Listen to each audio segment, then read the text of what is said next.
네, 안녕하세요. 성공회 대학교 노동아카데미에서 일하고 있는 하준강입니다. 근로자인가 노동자인가 이런 주제가 주어졌는데 사실 민주노총 사업장에서 와서 할 이야기는 아니거든요. 근데 여러분이 다 알고 있는 내용이어도 다른 사람에게 설명할 때 저렇게 설명할 수도 있구나 참고하시면서 보시면 되겠습니다.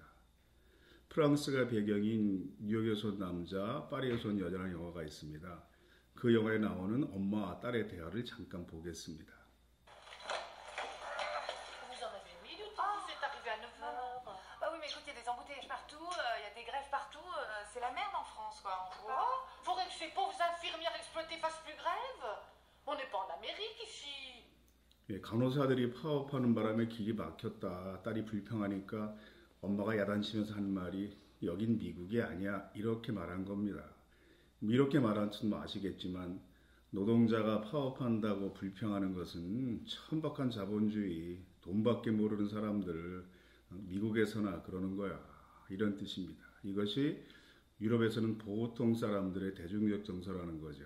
물론 안 그런 소수도 있습니다. 그 사회에도. 그러니까 몰지각한 사람 어느 사회나 있으니까. 그러나 미국 사회에서도 노동 문제를 바라본 시각이 우리나라처럼 부정적 보수적이지 않습니다. 노조 가입, 권유하는 대통령 이런 기사가 있었습니다. 잠깐 동영상으로 보겠습니다. I've said it before, I'll say it again. If I were looking for a good job that lets me build some security for my family, I'd join a union.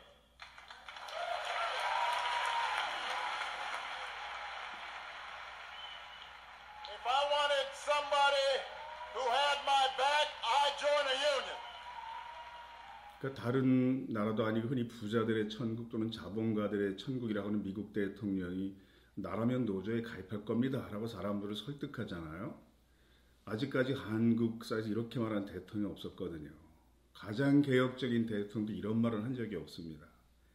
미국이 좋은 나라는 뜻이 아니라 한국 사회에서 노동 문제를 바라본 시각은 유럽 사람들로부터 천박한 자본주의 또는 자본주의 원흉이라는 따가운 시선을 받는 미국보다 훨씬 더 부정적 보수적이라는 거죠. 우리가 모두 그러한 사회에 태어나 지금까지 살아온 겁니다. 그러니까 한국 사회 노동자에 대한 식은 매우 부정적입니다. 초등학교 중학생들에게 노동자는 네모다 빈칸을 채워가면 대개 뭐라고 됐을까요? 짐작하시겠지만 이렇게 됐습니다.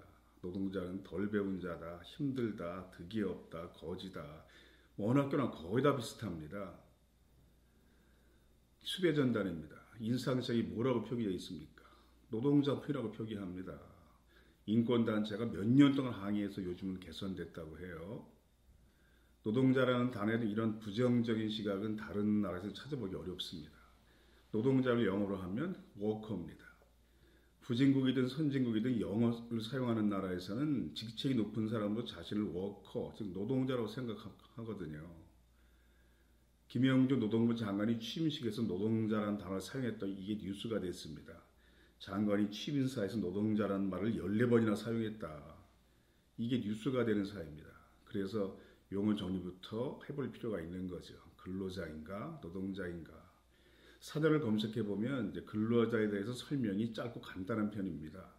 노동자에 대해서는 복잡하고 자세한 편입니다. 이러한 차이가 뭐로 의미하는 걸까요? 조선왕조실록입니다. 조선왕조실록에 근로자라는 단어가 나올까요? 23번 나옵니다. 근로라는 단어는 198번이나 나옵니다. 그럼 노동자라는 단어는 어떨까요? 한 번도 나오지 않습니다. 즉 이 말은 근로자는 옛날 삼국, 고려, 조선시대에 사용된 단어이고 노동자는 근대 이후에 조선시대가 다 끝난 뒤에 새로 생겼거나 그때 비로소 일반화된 단어라는 뜻입니다. 중세 농경사회에 노예, 노비, 머슴 다 근로자로 표기했습니다. 지금 우리는 노비나 머슴은 아니잖아요. 근대 산업사의 피고용자 직장인 자본주의 경제 체제와 임금 생활자가 출현한 다음부터는 모든 한자를 쓰는 나라들이 이 사람들을 노동자로 표기한 겁니다. 요즘 대학에 중국 유학생들 상당히 많이 와 있습니다. 한류 영향이기도 하죠. 제 수업 들었던 중국 유학생 시험 답안지에 이런 글을 적었습니다. 중국에서는 16세 이상 노동 능력을 가지고 있는 사람들은 노동자라고 한다. 그래서 공무원, 교수, 의사, 환경, 미원 등이 다 노동자이다. 이 수업을 들어보니까 한국은 좀 다른 것 같다. 한국에 근로자라는 호칭도 있는 게 신기하다. 중국에 근로자라는 단어가 있을까요? 없을까요? 당연히 있습니다. 한자 어휘가 가장 많은 나라가 중국인데 그렇지만 이 청년이 20년쯤 중국에 사는 동안 근로자라는 단어를 한 번도 못 봤다는 겁니다. 즉 중국 사회에서도 근대 이후에 노동자라는 단어만 사용했다는 뜻이죠. 우리나라도 1920년대 일제강점기부터 노동이라는 단어를 사용했습니다. 첫 번째 노동절 기념행사가 1923년도에 열렸습니다. 한 2,000명 정도가 모였다고 그러더라고요. 근대 이후에 굳이 근로라는 단어가 공식적으로 사용된 경우들이 있었습니다. 언제였을까요? 조선총독부가 조선 여자 근로 정신대 만들었을 때입니다.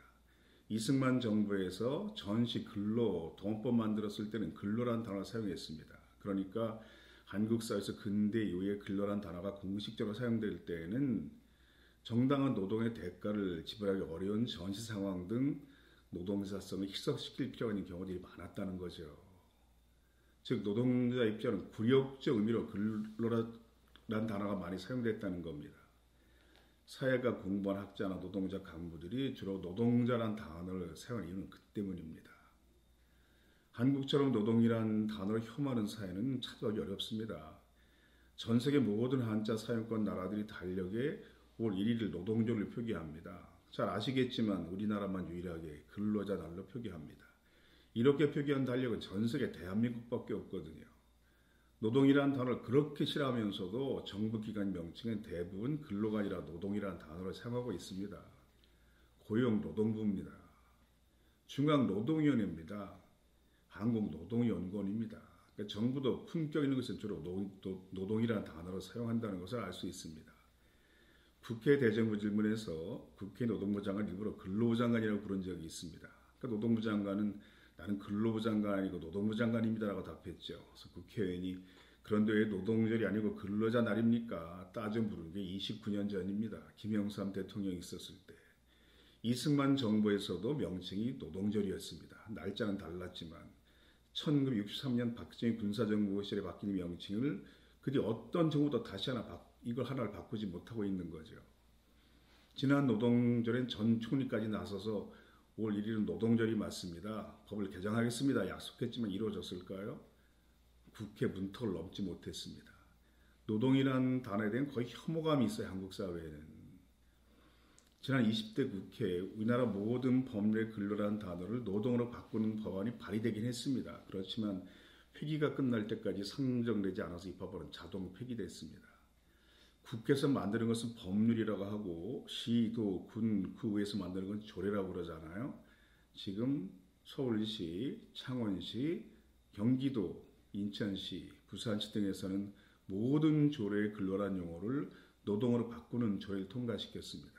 그래서 이 시도에서는 조례에서 근로란 단어는 사라졌습니다. 이런 현상은 특별하고 대단한 일이 아니라 이제 비로소 한국 사회가 다른 나라와 비슷해지는 과정입니다. 우리만 좀 비정상적이었다가 정상화되는 과정이지 이걸 마치 불순한 변화처럼 보는 사람도 있지만 이건 올바른 역사의식은 아니죠. 제가 노동문제에 맞춰 책을 한 권 낸 적이 있었습니다.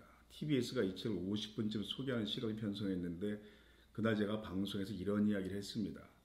대만, 중국, 일본 학자가 쓴 논문에 보면 노동자 1000명당 노동 손실이라는 통계가 나옵니다. 한국의 교수들이나 공무원들이 논문을 번역할 때 이 통계를 뭐라고 번역할까요? 근로자 1000명당 근로손실수로 번역합니다. 같은 학자의 같은 논문을 이렇게까지 할 필요는 없다는 거죠. 이런 유치한 짓을 하지 말자는 거죠.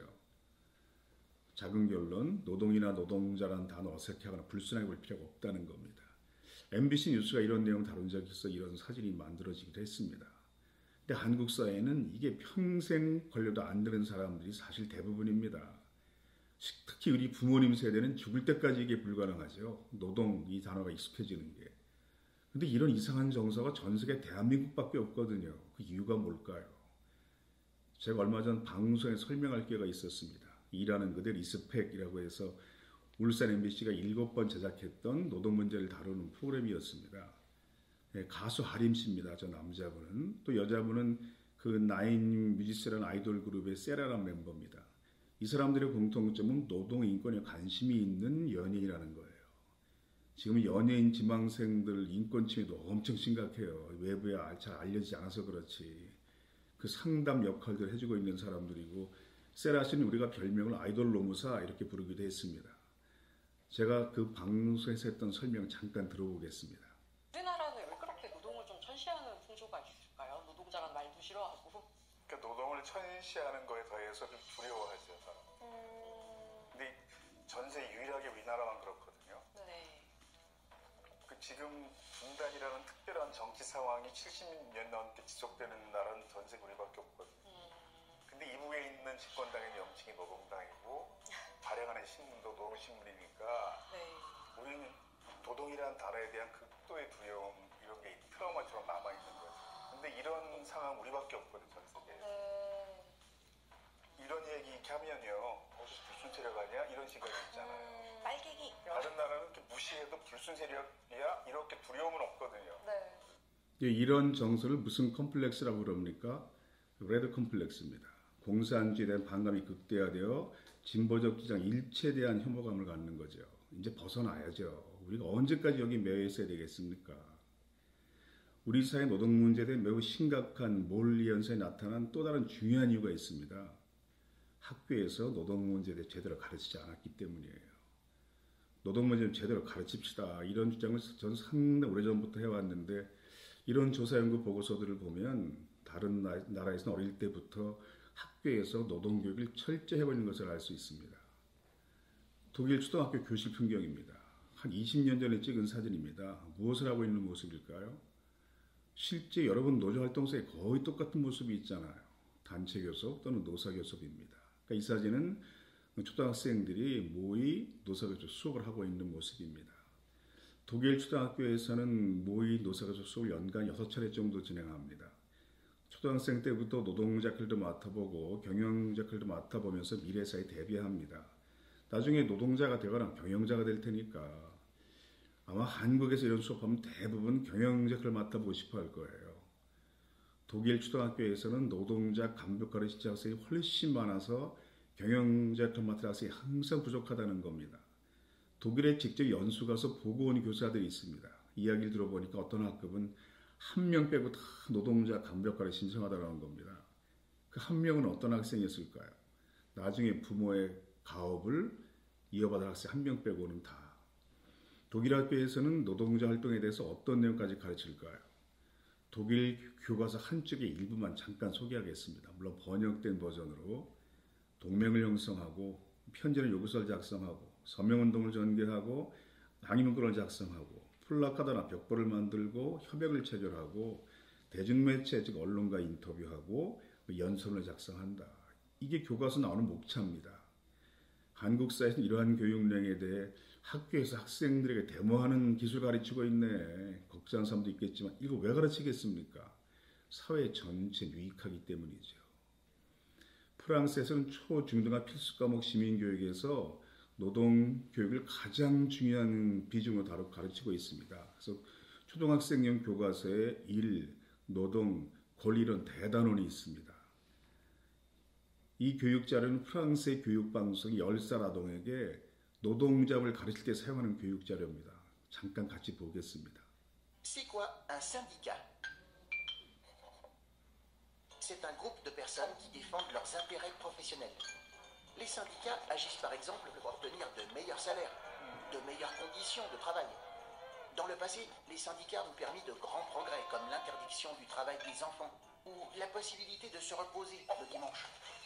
Il existe des syndicats dans des branches professionnelles précises comme les cheminots, les patrons, les professeurs, les agriculteurs, les étudiants. Certains ont des missions plus larges et défendent les intérêts de tous les employés. C'est le cas notamment de Force ouvrière, de la CFDT ou de la CGT. Ces syndicats discutent avec les chefs d'entreprise pour signer des accords, par exemple sur l'accueil des travailleurs handicapés. Dans la plupart des entreprises, le délégué syndical représente le personnel et défend les positions de son syndicat. Les syndicats discutent aussi avec le gouvernement sur des projets de loi sur le travail. En France, tout le monde a le droit d'appartenir à un syndicat, mais là pourtant, les syndicats sont très puissants. Ils sont capables d'organiser des manifestations ou des grèves qui peuvent bloquer de nombreuses entreprises. le syndicalisme, les Français seraient sans doute moins payés et ils travailleraient dans des conditions bien plus pénibles. 예, 고등학교 1학년 되면 이제 시민 법률 사회 과목이 있는데 그 교과서가 1장, 2장, 3장으로 구성되어 있습니다. 3장 내용 전체가 즉 교과 3분의 1 정도 분량이 단체교섭의 전략과 전술을 짜는 내용으로 채워져 있다는 거죠. 그러니까 한국사에서 이러한 교육 내용에 대해 학교에서의 학생들에게 단체교섭의 전략과 전술을 몇 달 동안이나 가르치는 거야. 의문을 품은 사람도 있겠지만 사회 구성은 대부분이 노동자이거나 노동자 가족인 사회에서 그러니까 한국 사람들은 대부분이 둘 중에 하나거든요. 이러한 지식을 노동자나 경영자가 모두 잘하고 있는 것이 사회 발전에 유익하다. 깨달은 사회는 충분히 가능한 일이죠. 학교에서 이런 노동교육을 받고 노동자, 경영자, 언론인, 정치인이 되는 사회와 그렇지 못한 사회에서 노동 문제 이해하는 수준은 거의 상급과 중고만큼의 큰 차이가 생길 수밖에 없는 겁니다. 그래서 최고 지위에 오른 한국의 정치인들이 자꾸 이상한 얘기를 하는 거예요. 제대로 배운 적이 없으니까 노동 문제에 대해서. 독일, 프랑스뿐 아니라 제가 시간 관계상 두 나라에만 들었을 뿐이지 영국, 미국, 일본 거의 모든 나라에서 학교 노동교육을 철저히 시행하고 있습니다. 거의 무리만 하지 않고 있거든요. 작은 결혼 학교에서 노동교육을 할 필요가 있다는 거죠. 이 사진은 학교에서 전혀 하지 않았기 때문에 한 25년쯤 전부터 학교 밖에 있는 단체가 진행했던 청소년 대상 노동교육들 모습입니다. 그러니까 20여 년 동안 이런 노력들을 통해서 이게 몇 년 전부터 학교 안으로 서서히 들어오기 시작한 거죠. 서울시 교육청에서는 교사용 지도서를 만들었고 경기도 교육청에서는 노동인권교육 표준 교재를 만들어서 보급하기도 했습니다. 이걸 전국의 각 시도가 지금 거의 다 하고 있고 국가인권위원회도 많은 예산을 들여서 추진하고 있는 작업들입니다. 그래서 아주 적은 학교부터 시작했지만 한국에서도 모의 노사교섭 수업반 학교들이 생기기 시작했습니다. 프랑스 학교 노동교육을 80년쯤 전에 시작했습니다. 다른 나라 대부분 4, 50년쯤 전에 도입했어요. 왜 한국만 이게 수십 년 늦었을까요? 경제 규모가 세계 10위권인 선진국인데 굉장히 한국 잘 사는 나라입니다. 지금. 왜 노동인권 분야만 이렇게 수십 년 뒤처졌을까요? 식민지 40년, 분단 70년, 군사정부 30년 등 왜곡된 역사 발전 과정을 거치는 동안 근대 산업사회, 즉 자본주의 경제 체제에 필요한 사회시 형성되는 인기를 상실했기 때문입니다. 전 세계에서 중세 농경사회에서 근대 산업사회 넘어오는 즉 인류사회가 이렇게 농사지어 먹고 살던 시대로부터 지금처럼 사무실 공장 일하는 시대로 바뀌는 100년 정도 역사가 이렇게 진행된 나라가 대한민국 하나밖에 없거든요. 중요한 사실은 비슷한 나라도 없다는 거예요. 굉장히 특이한 사회가 되어버린 겁니다. 경제 수준이 상당히 높아졌지만 그 경제 성장의 성과가 대부분 노동자의 희생을 바탕으로 가능했기 때문에 노동인권 분야가 최하에 머물러 있는 특이한 사회가 된 거죠. 작은 결론, 지금까지 노동 문제에 갖고 있었던 자신의 생각에 의문을 품을 필요가 있습니다. 노동조합, 민주노총, 파업 이런 단어를 들었을 때 머리 딱 떠오르는 생각들이 이게 다른 나라 시민, 다른 나라 노동자 좀 다른 생각일지 모른다. 왜곡된 역사 속에 수십 년 동안 주입된 이게 친기업적 시각일지 몰라. 의심을 가져보셔야 그 다음에 진실이 보인다는 거죠. 여러분들은 민주노총 사업장 조합원에서 다 깨우치신 내용들을 제가 설명했는데 아직 우리 주변의 많은 가족들, 동료들은 그냥 이 생각 속에 머물러 있는 사람들이 대부분입니다. 그래서 이런 내용으로 쉽게 설명할 수 있도록 하면 되겠다. 그런 취지로 매우 쉬운 설명의 강의를 했습니다. 고맙습니다.